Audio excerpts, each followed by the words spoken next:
சேர்ந்து ஓடிவரும் பந்தை வாயாற் கவ்விக் கொண்டு வரும். அதைப் பார்க்க எனக்கு மிக்க ஆனந்தம்.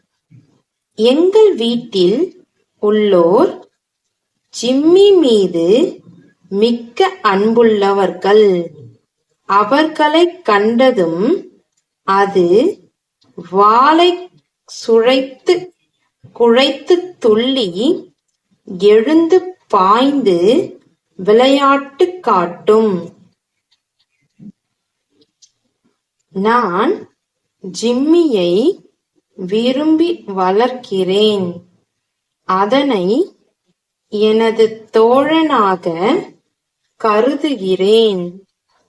அதற்கு உணவு கொடுக்காது நான் உணவு உண்பதில்லை.